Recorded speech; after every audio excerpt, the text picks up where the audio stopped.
payer quelques litres de carburant ou faire le plein au Togo peut parfois réserver de mauvaises surprises. Certaines stations-service cherchent à profiter des automobilistes, des pompes truquées aux pompistes malhonnêtes. Les pièges se multiplient. Depuis quelques années, les automobilistes dénoncent le phénomène, mais l'agence togolaise de métrologie, Atome, structure étatique chargée de la vérification des instruments de mesure, s'est toujours montrée très laxiste jusqu'à la semaine dernière où une descente de ses agents a permis la découverte de la fraude. Visiblement, ce n'est que la partie visible de l'iceberg. Vous pensez faire un plein correct, mais vous repartez avec moins que prévu. Oui, certaines pompes malhonnêtes créent artificiellement une erreur de carburant et distribuent moins de carburant que ce qui est indiqué. C'est une arnaque discrète, mais redoutable. La pratique existe depuis plusieurs années, et permet à de nombreuses stations de faire beaucoup d'argent sur le dos des automobilistes qui très souvent ne remarquent la fraude. Dans nombre de stations,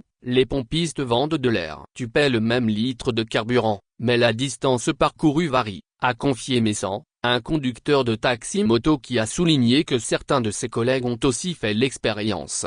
L'Atome se réveille de son sommeil. Depuis de nombreuses années, c'est ce que les Togolais propriétaires d'engins vivent dans les stations. Malgré les dénonciations, l'Atome, structure technique de la Haute Autorité de la Qualité et de l'Environnement, HAUQ, en charge de la conformité des instruments de mesure, restait dans un silence étonnant. En mars 2024, alors que les voix s'élevaient encore, cet organisme s'est limité à une simple rencontre d'échange avec les responsables de stations.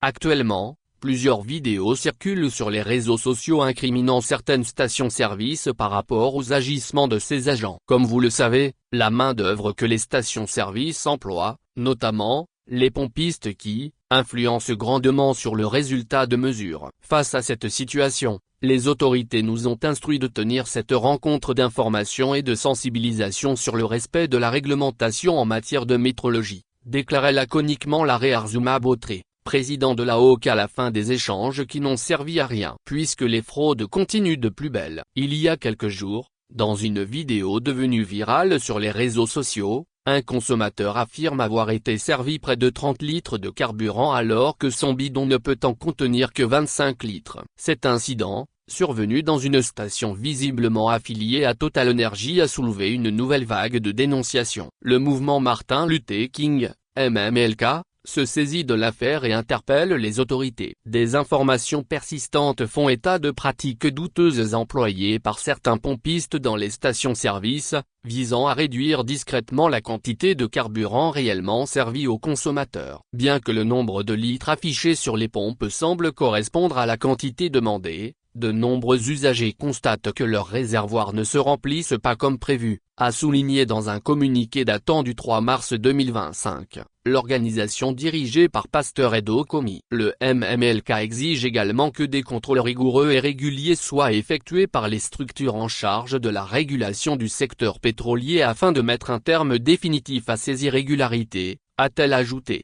C'est alors que l'Atome se décide à sortir de sa profonde léthargie intrigante face à une situation de violation flagrante du droit des consommateurs. Lors d'une descente effectuée le 11 mars, 2 distributeurs ont été identifiés comme non conformes, ce qui conforte les soupçons et les dénonciations des consommateurs. Normalement, après les constatations, l'Atome doit infliger une sanction à ces stations. En effet, le non-respect des dispositions des textes réglementaires de métrologie entraîne des sanctions pénales. Ces sanctions sont constituées des amendes allant jusqu'à 10 millions de francs CFA et ou des peines d'emprisonnement allant jusqu'à 2 ans. Articles 35 et 36 de la loi sur la métrologie légale. Mais rien n'a été dit jusqu'à présent, alors que ces stations devraient servir d'exemple pour faire la dissuasion. Surtout que la fraude à la pompe à essence est loin d'être concentrée uniquement à Lomé, un phénomène national. Cette pratique frauduleuse savamment élaborée par les stations concerne toute l'étendue du territoire national. En effet,